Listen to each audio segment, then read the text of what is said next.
Welcome everyone to Songwriters Alive with Tom Cooney. We're just checking our signals going out correctly here. We might get a little overlap for a second. There we go. It's down. Hey, it is episode 32 of Songwriters Live with Tom Cooney, the first Monday of every month at 7 p.m. Eastern Time on Tom Cooney YouTube. Our guest tonight, and this is just over, I'm like 3 years doing this, and this is the third time we've had the joy of running into John here. Jon Burrowes. John, welcome. Thank you so much. How Great to are be you? back. I'm great.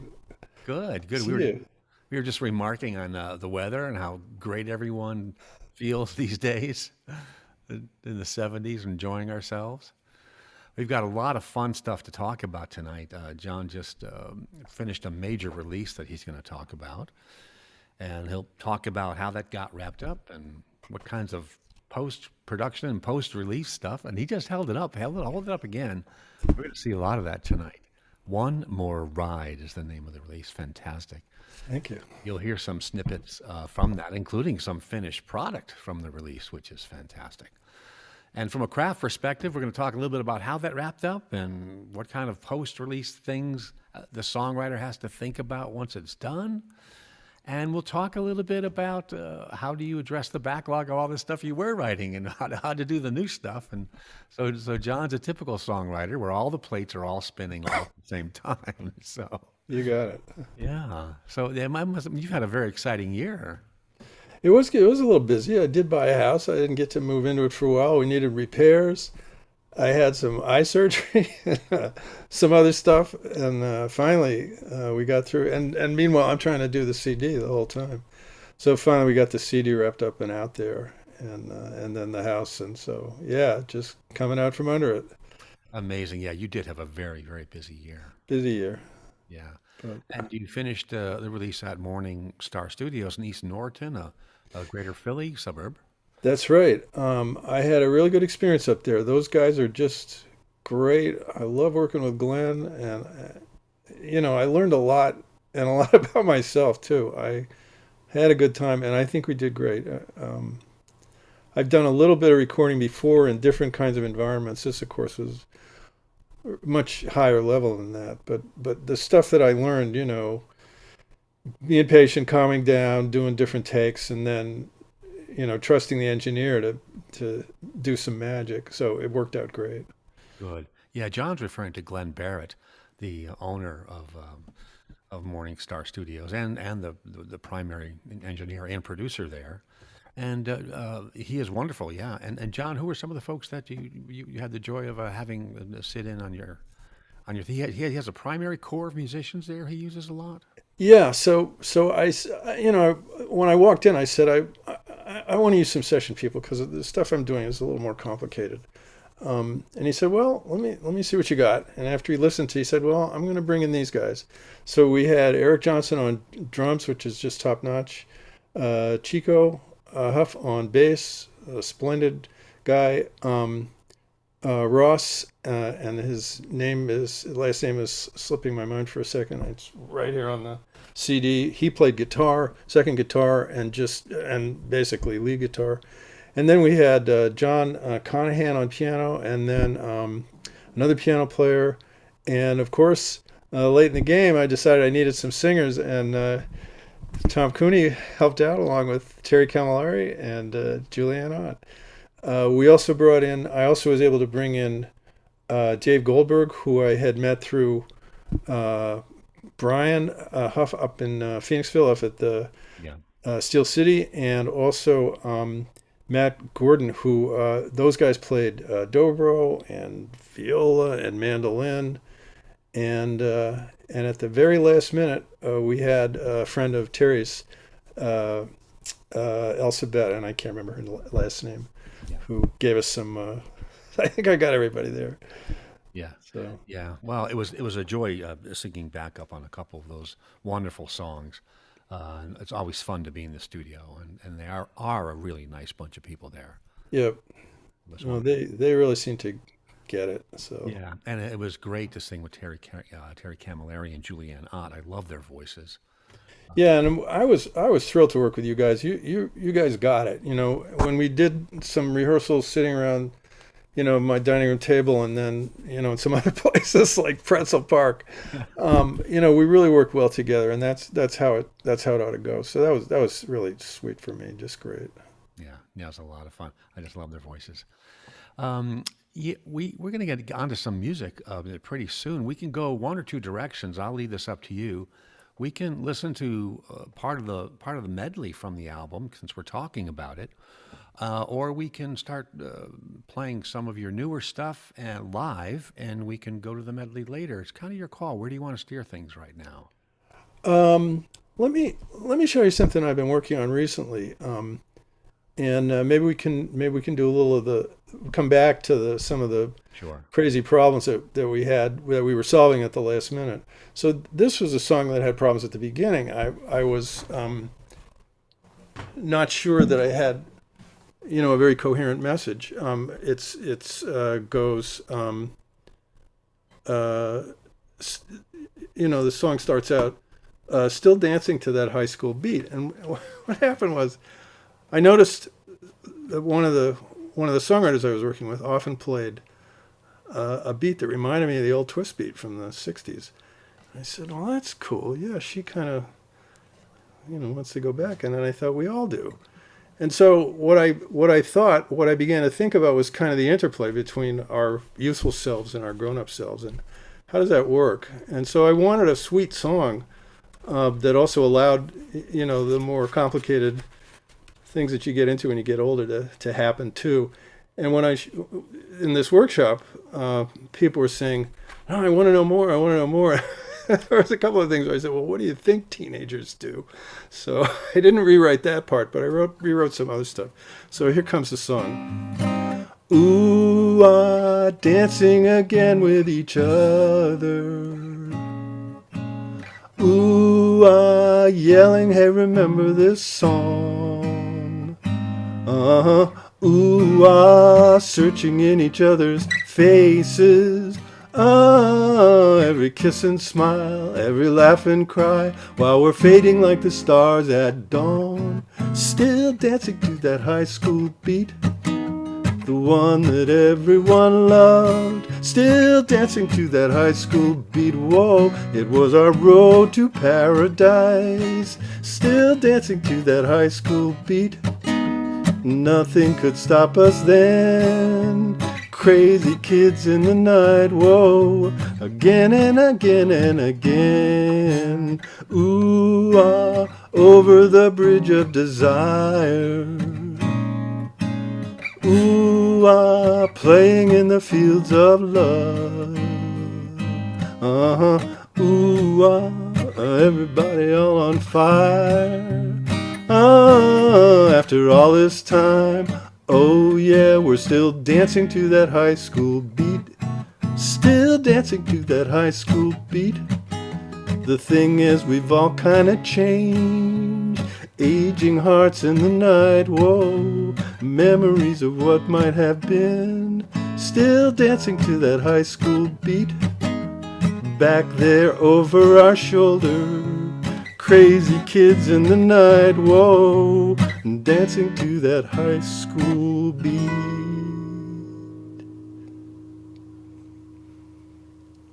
Wow, that's wonderful. Thanks. What a cool tune. I can really imagine now why the people in the songwriters lab group that you shared that with saying, "Tell me more, tell me more." Yeah, Yeah, I mean, I don't.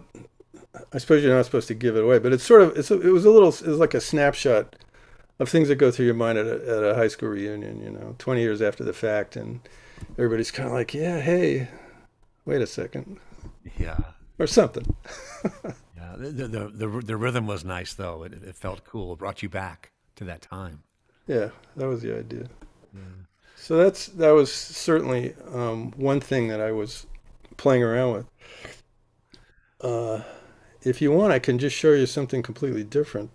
Yeah, sure. And Um, then my question after the next song is what it's like to be in this phase right now where you're at the very beginning of planting seeds for new things that will be a more formal project someday. I'll ask you that question.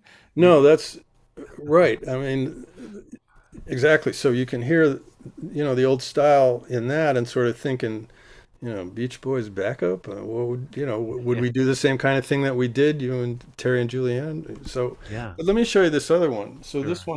this one's rather different. Um,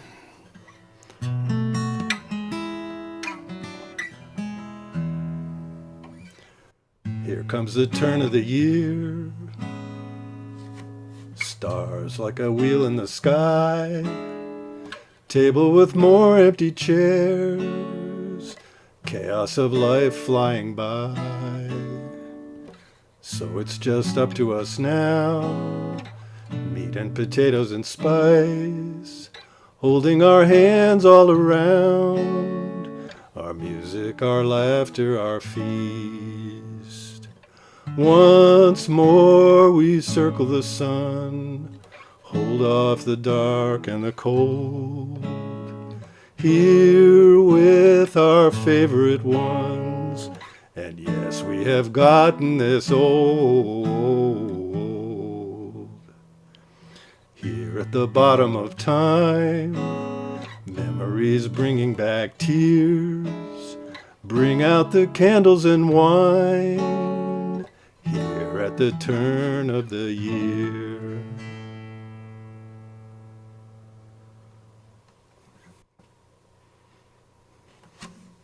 Wow. That's very, very, very poignant and then very, very on point as well and insightful. With one thing I've always liked about John's music, folks, and is how a large number of his songs are these vignettes, 2, 3, 3.5 minutes, and it's which brings you back to the very early pop days where anything over 3 minutes was a sin. But John, he writes a variety of things, obviously, but these vignettes, they're just like so tight and compact. I really, really love that part of it. And some great lyrics in there. Here at the bottom of time. Wow. I've never heard that. Been listening to the lyrics for a while. This particular moment, as we go through the shortest day and come out the other side, I don't know. I've always sort of liked to be aware of these turns in the year. I just seem to have a heightened awareness as we come close to the middle of winter or the middle of summer or the beginning of. So they've always meant something to me, and this was a sketch of a kind of a classic holiday dinner and gathering and family thing, but I wanted to try to open it up and see if I could bring in some other things and just make the sketch kind of have more levels. Yeah, it's very nice. You can almost imagine a fireplace and someone sitting in a chair with their head back thinking, and it's really, really kind of cool. Yeah, I've got a Celtic background. And I was brought up to follow the natural Earth cycle as much as the calendar cycle. So I'm always hip to that stuff. It's a lot of fun. So what's it like now? You have these very nascent, these very young things, songs you're writing. What is it like? Because you just came out of a studio project where you were dotting the I's and crossing the T's for months and with lots of production. Yeah. What's this phase like for the songwriter? Well, in the studio, one of the things that would happen is I would say, yeah, I really want a harmonica, and Glenn would say, yeah, I know a good harmonica player, and then he would call this guy up, and he would be fantastic, and so we would work together and do 3 or 4 takes, and it would just be great. And of course, it cost, but it was just like this big machine that worked. I also was kind of watching myself and seeing how I dealt with this, because it's a lot of power. It's like a great big locomotive and big, powerful, these musicians who are just great. And we got through it. And I kept elbowing Glenn, and Glenn kept elbowing me. He said, am I doing it right? And Glenn was like, yeah, we can do this. So that was great for me. That was just terrific. So I learned a lot. Yeah. And we didn't get too lost in the details. That was one of the things I said at the beginning. I said, look, I don't want perfection. I want passion. That's what I care about. So if we're having little mistakes and so on and so forth, Glenn was saying, yeah, don't worry about that stuff. And so he would sneak around and fix all kinds of things. And it was just fantastic. I said, okay, just go nuts. So I think we had a pretty good relationship. But coming out of that, Yeah. no more locomotive, no more magician, no more laboratory. It's just you standing in the middle of a field going, okay, I got this tune in my head. I got this guitar in my hands. Let me call Tom and Terry and see if they're busy, because that's where a lot of my, fun times were. Yeah. It was hacking around with my friends, showing them some new stuff and going, what do you think? Yeah. And that's been an important, part of my process. It's one of the reasons I'm telling the story about the workshop I just had with the high school song. It was really important to me, even though I what they said didn't quite match up with where I wanted to go. It was still essential. Yeah. So Here's a question. Did the long process of seeing how things got refined and sweetened in the studio and or edges left on that you wanted left on, when you started writing again and you started putting pen to paper and putting your hand on the guitar, did that whole experience affect your songwriting in any small way or any medium way? well, I can tell you a couple of ways. One of the things that happens in the studio is you realize more and more, at least if you think the way I do, all kinds of stuff you have to throw out if you want to get the effect you want, because you've got to leave room for your ideas, for the melody lines, for the solos, for the transitions, and for the emphasis. And so more and more and more, I appreciated how important holes were and silence was, so that the energy of the song would really work. And so now when I come back, I'm looking at everything I write, going, you're going to have holes here, and I've been writing holes in my vocal in the words for quite a while, but I haven't been thinking as much about the underlying stuff like the bass and the drum track, and I haven't been thinking that much about the call and response and echo tracks, like if I add a horn section or if I add backup singers. Yeah. So on the last two songs I played, on the two songs I just played, certainly still dancing to that high school beat, ooh ah, the one that everyone loved. So already you can probably hear Hearing that, yeah. some little holes that we could fill in. And on this one, I think here comes the turn of the year. It's going to be more like the kind of voicing that you would hear on a regular hymn in a regular, Yeah. house of faith. Yeah. So Yeah, cool. There was a real American songbook feel to that second song as well, the way the progression was moving. well, thanks. There's a couple other songs and I'll play them a little later if we have time, and I can tell you some other weird problems that I've been trying to play with. Right, sure. Hey, folks, we're already almost at 20 minutes past the hour. This happens every time we talk to John. It just goes. We have so much fun talking about his great material and the craft and his experiences, and it's just a lot of fun. We are with Jon Burrows. Let me spell that for you because there are a couple of other Jon Burrowses out there. He's Jon. That's John. Burrows, Burrowes, and that's Jon Burrows. From his website, earlier website, quote, I write songs about dancing around, what happened at work, being a musician, the pitfalls of money, meeting women, traveling, loneliness, relationships that get lost, bad politics, going crazy, the road, the city, the suburbs, and of course, love. I write mostly in the folk blues, jazz, R&B, and popular idioms. I play 6 and 12 string guitar and keyboards. I play a bluesy, jazzy, folky kind of guitar style, and he does, as you heard. I also like to experiment with harmony, lyrics, and instrumentation, and I like to really borrow from international musical traditions as well. That's Jon Burrows, and you're hearing that already. A wonderful artist for you to look on. We'll visit some of his websites and, of course, where you can find and purchase his material pretty soon as well. Yeah. So, John, it's really good to see you. Yeah. I was going to play a little bit from the medley you have of the bits of each song. Is that Yeah, you want to go yet? let me just make a quick remark about that. Sure. So one of the things that happened was I was, you know, starting to work with the studio guys and just kind of scratching my head and going, I really don't know what I'm going to do with this CD. I think I'm going to need some promotion.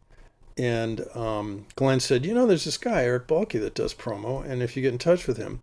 So to make a long story short, I wound up working with him, and Glenn facilitated the distribution of CDs to tons of folk radio stations, and that was really a great thing. He didn't do it for free, but it was a really cool thing to do. And part of the work he did was to construct this lovely little sampler, which I think gives a pretty good snapshot of where I was at that summer, man. That winter while we were cranking through all those tunes. So Yeah. John, again, he's the name he mentioned was Eric Balke, Balkey, and Hudson Harding Music is the production company, and yep. they did great work for John, and they do tons of great work for everyone. Look them up. They put out a great monthly assortment of artists working for them or coming through them. Really, and nice folks as well. And Yep. strongly recommend you taking a look at them.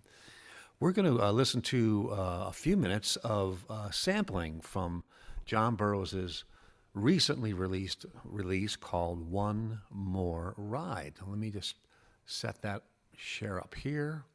I'm going to do a screen share. Make sure I've got that correctly. I think that's it.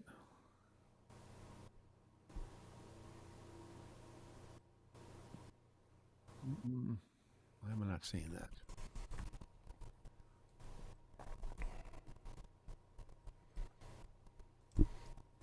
Ah, there it is. You seeing your screen, your release there, John? Very good. Okay, good. I will. mm, Hang on 1 second.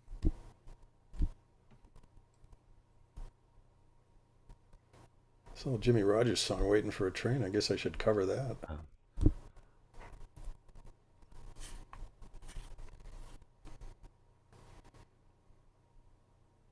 Got a quick thing going to play. Some of you can hear this when it goes.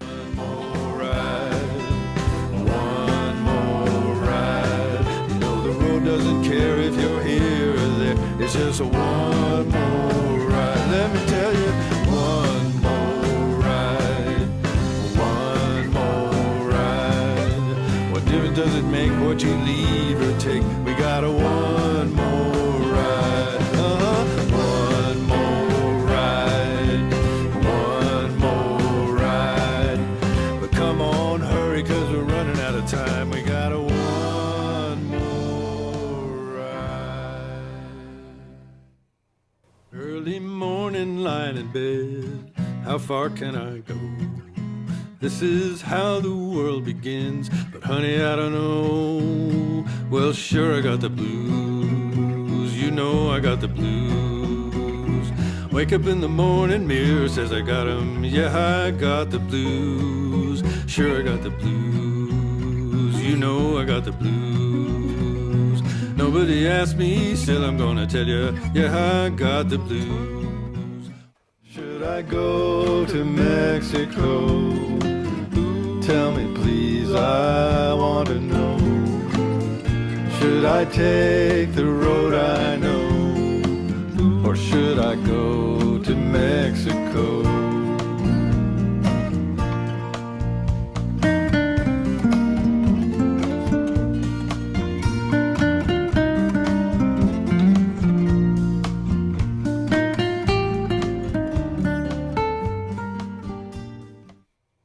Pharaoh said you gotta get those slaves before they hit the beach, or there'll be nothing left of us but history. and that's way out of our reach. Cleopatra told Antony, you know I miss your loving ways. Why don't you beat me down by my pyramid, and we will put that snake away. Tonight the moon is right, it makes you look like Helen of Troy. If you want someone to hold your horse, honey, I'm your boy. Whoa, whoa, whoa, whoa, whoa, whoa, whoa, whoa, whoa, whoa.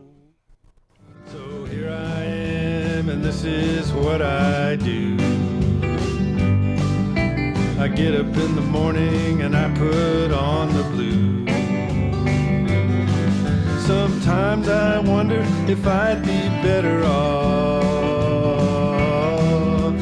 back in my angel days.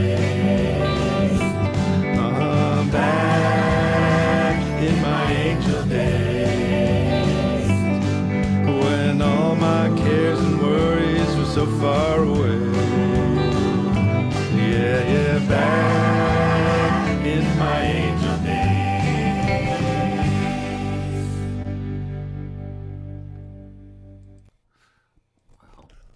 Fun.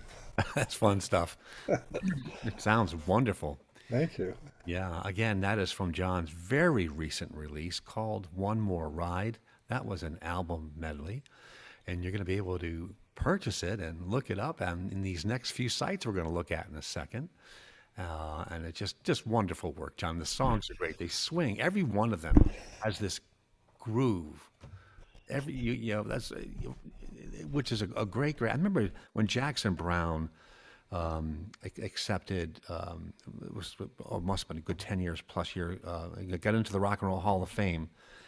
He credited a producer when he was X number of albums into his great songwriting career for teaching him the quote unquote the most important thing, the groove and the rhythm. And I'm sitting there, I pinched myself. This is Jackson Browne. This is like one of the greatest wordsmiths of all time. telling everyone it's got a groove. I couldn't agree more. Just to go back to the remark, I don't need perfection. I need passion. That was what but even as you write, yeah.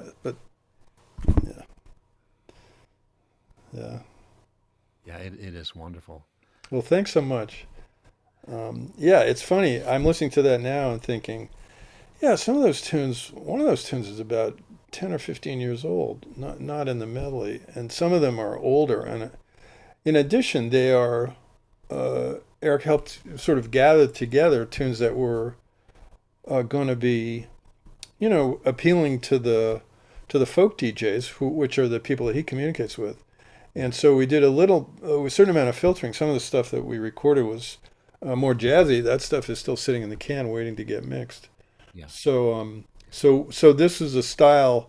It's a style of music that I don't play all the time. Sometimes I'm doing this stuff. Sometimes I'm doing rock, R&B, jazz. So yeah. Yeah, there's a great similarity, though, if I might say, amongst all of your styles you write in. You never overplay the style that you've chosen. It always grooves. You always sing and write like Jon Burrowes. Well, thanks a lot. That was another conversation that we had in the studio. I was saying, Glenn, I can't actually sing. And he said, stop worrying. You have this vibe, man. So thanks for that. I appreciate it. No, I feel the same way. I've been doing studio work, and my voice is okay, but it's not rich and big, and it's not wonderful. And my producer said the same thing. That's great. You're delivering the song, and people understand the lyric intently, and they know you're a songwriter. And I said, good, as long as I don't have to worry too much about my singing. So, but actually, your voice sounds great on this. Well, thanks so much. I mean, again, we worked together, and that was really nice for me. I really, it was great. Hey, let's take a quick look at some of the places where you can find John's stuff here. So let me go back to our screen share, and there's our share. So John, you're up on Spotify. Yeah. As you can see here. And again, get the spelling of that, folks, as you can see in that huge type there. And if you just look up John Burroughs and spelled that way, you'll find him everywhere, Spotify and Apple Music and Amazon Music, and you'll find his website. But this is an example of what you'll see on these sites. You'll see that great release and the list of the singles that people are listening to and purchasing. And I just love the cover of that as well. The train station. There's something like the train, especially with the curve, with the track going out of view. It's That's another of Eric's gestures. I had different ideas, and he said, "Look, let me just do this for you." And I said, I was distracted by all kinds of things, and I said, "Okay, let's do it." So we just showed up, and they took some pictures, and that's what we got. And I'm happy. The smiling one that you put on for the announcement here, I especially like. I'm sort of wondering maybe we should have put the smiling one on the cover of the CD, but this one worked out good. It Good. looks good too. It's Thanks a also lot. available on Amazon Music for all of you who have Amazon Music. Again, same spelling there. You can see the release One More Ride. And you can, if you hit the release here, you'll actually get snippets that Amazon Music creates, Oh, cool. kind of a mini medley. And that's another place where you can pick up and buy this stuff. You can see some of John's older stuff and work in Yes. process examples out on YouTube, which is another thing. And John, you've got a recently launched website that you've been working on too here. I do. We just got that up and running, and again, the distractions just kind of blew me out of the water. But yeah, this actually works. So if you'd like to shop, I'll be glad to receive your request and mail you a CD because I'm the back office. So yeah, let's do it. You can get it to the shipping department quickly. Guy. There's your shop page, and there's the One More Ride. With, as you can see, folks out in the audience, a very attractive price for a fantastic and full release. One More Ride, highly recommended, as you can hear from the medley that we did play. Just great production values, great musicians at Morningstar, great production by Glenn Barrett as well. Yep. So those are the most common sites, and keep up with John too, and all of his. He has his Facebook presence as well, and YouTube stuff and social media. We'll post any gigs that are happening, and so we've talked about coming out of the project and some of the great experience there, and some of the insights you shared with people about what you learned about yourself. I thought was very great, sharing what the songwriter learns about themselves in a very very busy and sometimes crowded studio environment. You learned how to shrink down a little bit and really stay with the vibe, it sounded like. Yeah, I mean, certainly that was one of my top priorities was to just make sure we were communicating with each other and people could relax and dig, what was really important in the music. And it didn't take long. Those guys were great, and we got along. But as I say, the other thing that I learned was throwing stuff out, and that was tricky.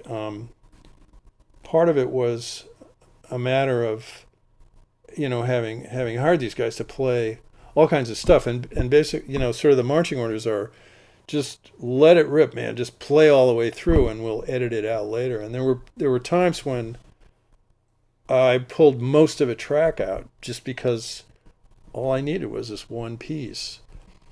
And that's a strange situation, because you've had a conversation with a guy, you were talking about the solo, and he played what you wanted, and you wound up... So you feel a little weird doing that. Yeah. And also, you're kind of... Another thing I was going to mention was you have to keep getting away from the work, or at least I do, so you can hear it in the round. You can hear the whole thing, and because that's so important. The pacing of the tune is crucial, that it has a build, it has a shape to it that people don't necessarily notice, but they feel. And so to be able to get in there and feel sure-footed about that and confident when you're hacking stuff away and making strange, there were times when I was saying to Glenn, look, can we take this thing he did at the end and put it at the beginning? And Glenn would go, yeah, sure. And then we would do it and I'd go, yeah, that works. So there was a lot of fiddling around like that, but also having to trust myself because I was the guy. It was, there's nobody else above me on this deal. Yeah. So it was always me. Yeah, that's a really great point that you just brought up. Especially for the songwriters in our listening crowd, that no matter how the shape grows from the beginning, or no matter how you edit it and maybe bring it back down or bring it back up in size again at certain points, that it has to have that sense of build, has to be contoured, has to be related still, no matter how big the production got on the tune or how small you shrunk it. Does it have the same shape as when you were playing it on guitar? Yeah, and then it gets even more interesting because every now and then you'll bring a tune in and the guys will sex it up so great that it's really changed. When we brought the harmonica player in, that was another thing. I had said, I'd been sort of whispering, I want to get some backup singers. And Glenn was like, they're pretty expensive. And I said, I want to get a harp player. And he said, I might know somebody. And so the last minute, we brought this guy in, Boaz Kim. Man, was he great. He got it. He could play everything. And he torqued these tunes around. He just got them up off the ground. And it's what I wanted. But I couldn't really imagine it or hear it until he started playing the harp, and then it was just fantastic. So there's some tunes in there where you'll hear this really sexy, electric harmonica, blues harmonica stuff, and yeah, that's wonderful. Here's a question: playing those songs now, when you're performing somewhere at a songwriter showcase or something, and it's just you again with the guitar back to the day when you wrote the song. Can you talk about that experience for a songwriter, that kind of full circle thing where you're back to sure, the way the song started? Let's see. What more can I do? Honey, I don't know. Well, sure, I got the blues.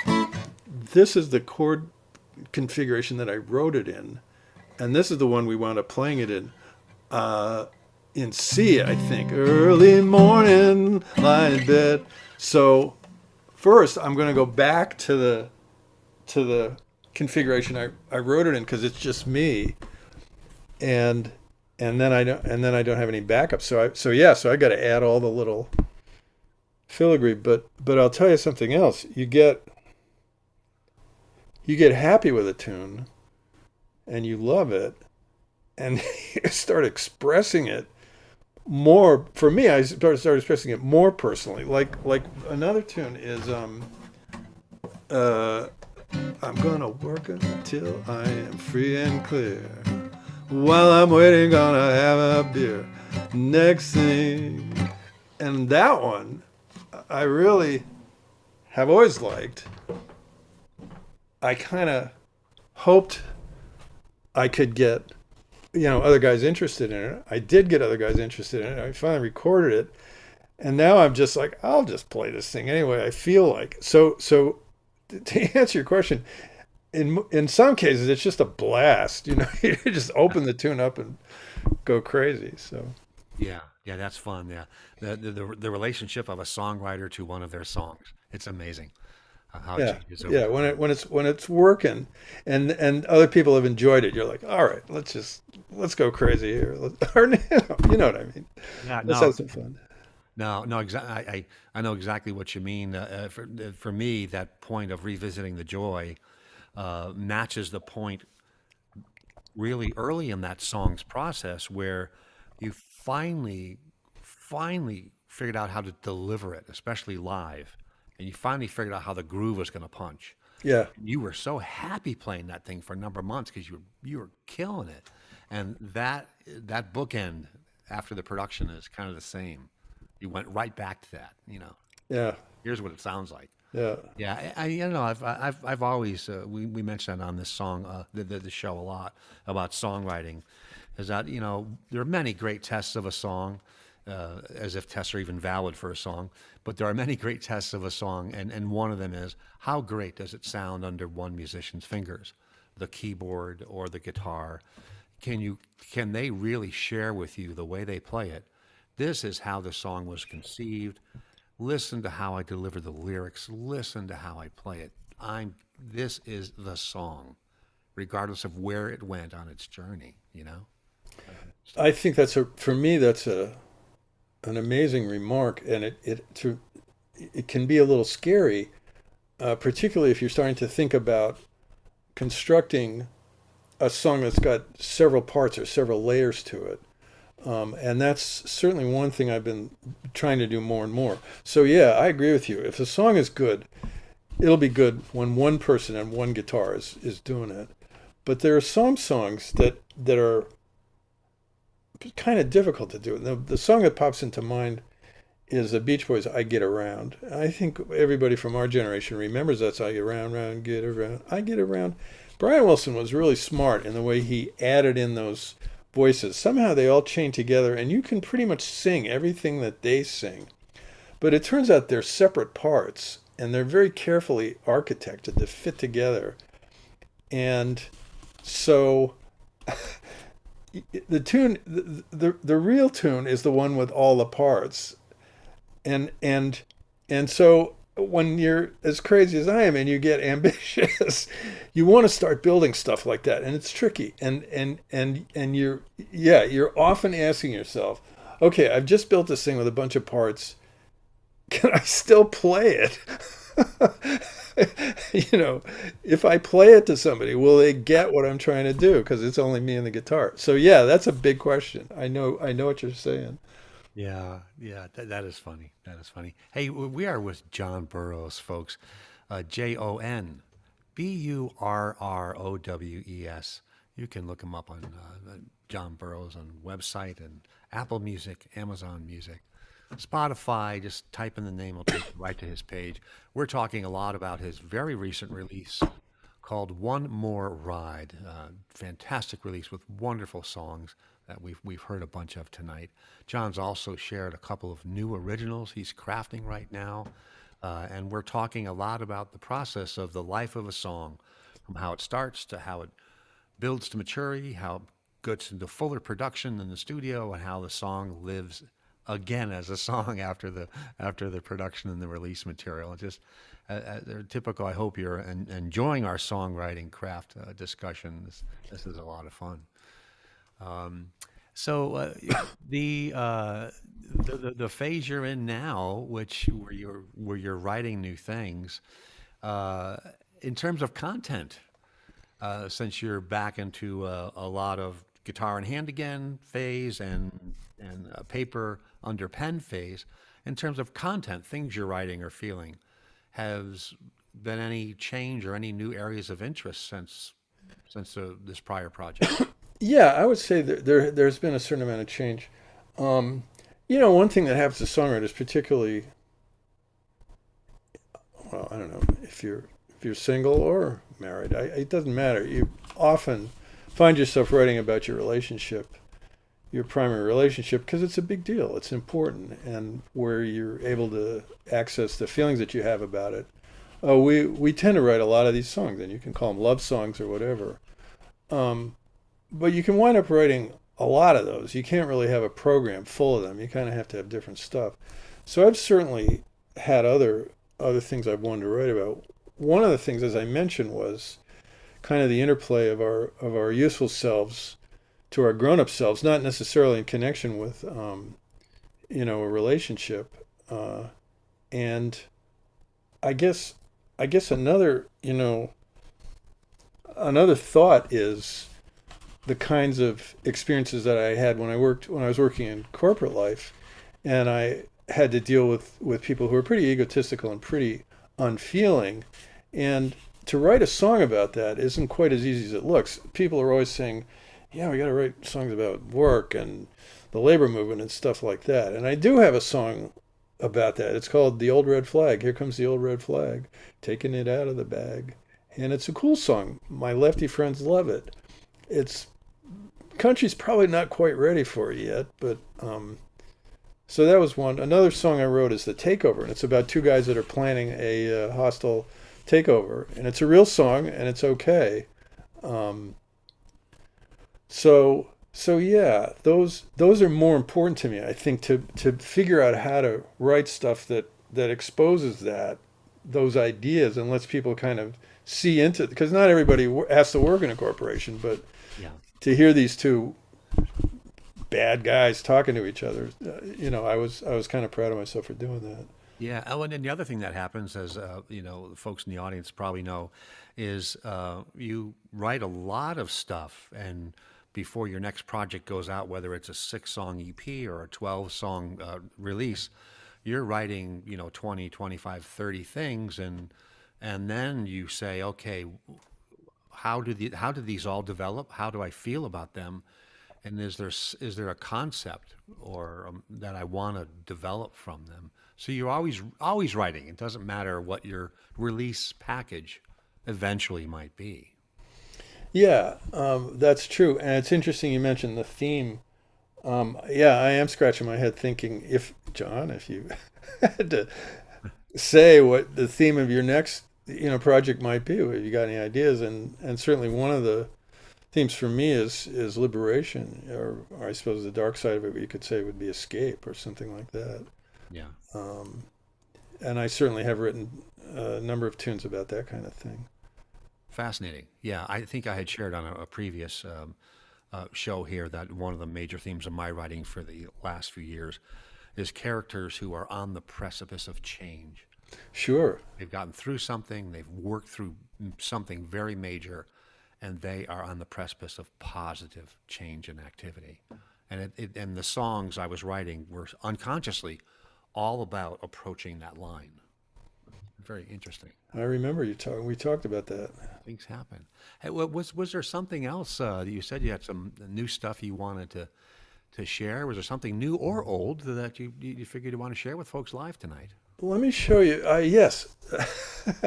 Let me just show you a tune that I was fiddling around with. It says here that I got rolling on this tune in September of 2021. And we were talking earlier. Most people know the song "The Hotel California" and the progression that one uses. Do do do do do do do do do do do do do do do. There's another tune called 99 Miles from L.A.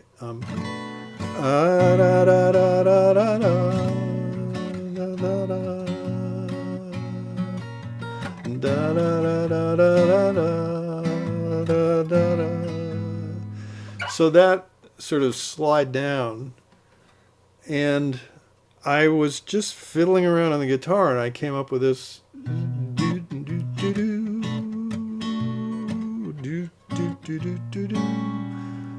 I thought, oh, that's cool. And so the phrase, "I'm back when I came to you," and then, "Will you come back to me?" And I thought, well, here we go again, but let's see where it goes. And I was working with the major version of this chord for a while, and I finally changed it to the minor. And so the tune came out like this. Back when I came to you, what could I offer you? Too young and scared to choose hope or sorrow. I took a chance, it's true, smiling the way I do. Maybe because I knew there might not be a tomorrow. Now we're happy in this old cafe as the evening fades. Gestures to protect our hearts, old things not to say. Will you come back to me? Didn't you promise me we wouldn't have to be this this far away. Ah, ah, ah, ah. Rich lives of what the heck, never cared what was next. Is it time to get the check? Or should we stay?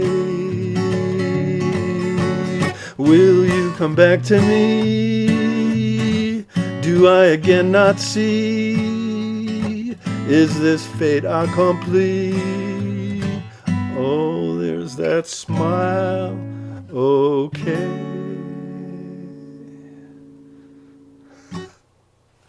Wow. Another focused in song that draws the listener right into that situation. You could feel like you were sitting at the table there. Well, thanks. Felt like I had to excuse myself for a second. Yeah, that was, as I say, that one started off with the music, which doesn't happen that often with me. It usually comes from, things are coming from another area, another. Anyway, this one. So this was, another one of these guy and a woman in a cafe type songs, and there was already the teeter balance. Will you come back to me? Or are you not come back to me? And I managed to just curl it up again where she says, so. It is wonderful that some of the lines are the mix. What hit me in there was the mix of the casual lines. It's a time to get the check, with the mix of one of the characters saying something deeply emotional. You promised me we'd never be this far away. And it's a really wonderful balance of yeah, it's a natural setting we're talking, but there are feelings here. Yeah, and thanks a lot for acknowledging that. I think that's another thing that, kind of something about me, of that particular anxiety about the connections in my life. So certainly being able to use a song to express some of these, deeper concerns. So. Yeah. It's nice having characters to run cover for the songwriter as well, where Right. one trick I'll confess to is having a female protagonist for something that is in the third person. The song's in the third person about a female protagonist. No. That's not where the song came from. It came from the first person, me. I know what you mean. Speaking of which, there's actually one more. Do you mind if I? Sure, go ahead. We've got about 7 minutes left. Why don't you go ahead, and folks would love to hear something new. That's great. So this is another guy girl song. Only this is different. This one is about, again, the interplay between youth and experience. And let's see if I can do this. Turned out she was a singer. I had a life on the road, sweet and funny, not so firmly moored. I said, I got this thing. She said, I know this place. That it was 3 a.m. and the truth in her face. I was so young, it took me years to realize her love came from loneliness, big smile, and those eyes.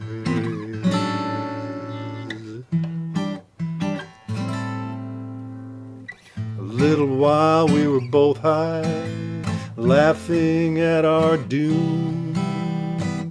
Then she turned and said, you know why I'm sad? I played to an empty room. She smelled so nice in the darkness. Kiss, kissed, touch, touch. It took me years to realize I had asked her for too much. She even sang a few bars. She gave me what she had. That night I left wondering, am I good or am I bad?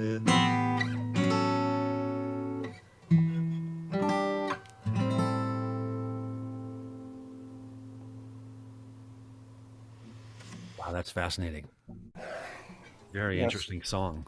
So we got the bright lights on here, and it's just my Yeah. little room, but yeah, I was trying to evoke, the darkness that both these characters kind of live in, and yet we can see more about what's going on, particularly because we're older, and the guy is suggesting, I think, Yeah. that he can see more. So Yeah, it was a very honest song. And as a last tip, you've shared so many great things for the audience tonight, and especially those aspiring or songwriters or newer songwriters. Um, can you talk about how honesty plays out in songwriting sometimes? Because it can play out a lot of different ways. I think you probably remember me saying, because we've had other conversations, that you really need an idea. The heart of a good song for me is an idea. It's not a figure. It's not a style. It's not a particular, I don't know. It's an idea, and the idea is, guys too young to understand what it means when a man and woman get together. And so from that, you can build out the scenario in which they meet and the scenario in which they part. But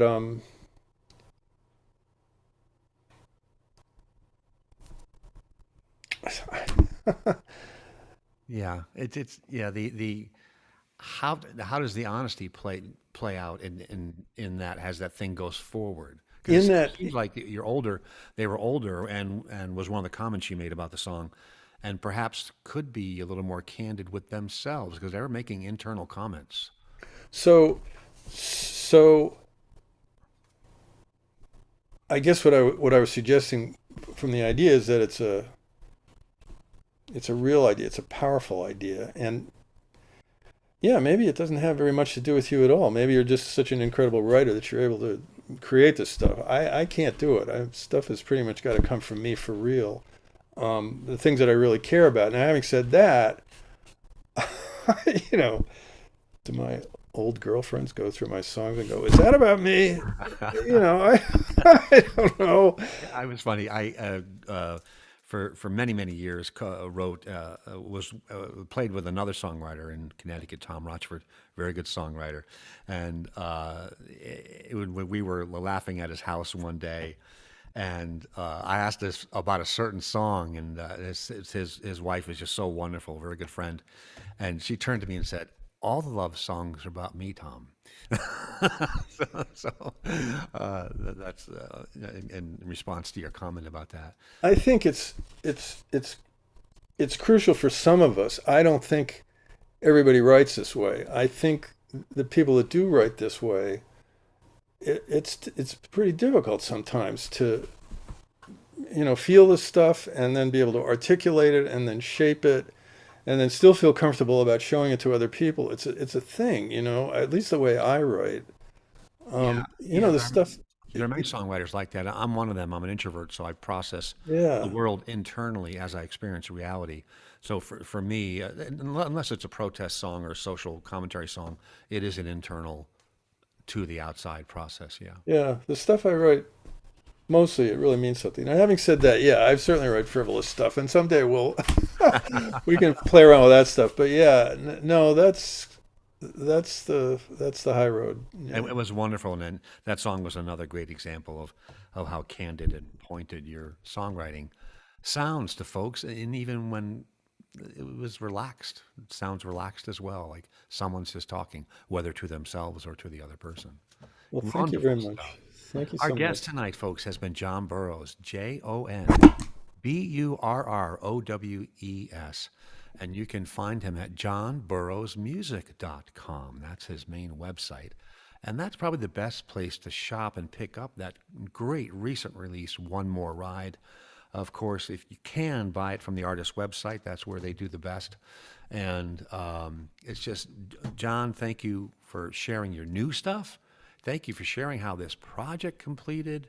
And thank you for sharing a lot of great internal thoughts and feelings and process about the songwriting craft. It's just, this has been an enjoyable hour. Thank you so much, Tom. It's been an absolute delight, and we love to talk anyway. Thanks for having me back. Thank you so much. It's great. Hopefully we'll do it again someday too. You'll be That's we'll have great. you on next year as well, and Let's we'll see do what it. the next project looks like. Hey, we'll see you all on the first Monday of every month, 7 p.m. Eastern time on Tom Cooney YouTube. So that's youtube.com/@TomCooney Singer-Songwriter, or just look up Tom Cooney YouTube. And you can find prior episodes of Songwriters Alive there as well. Thank you for listening. Please please subscribe both to myself and to John. And go pick up John's music. It's fantastic, as you've heard tonight.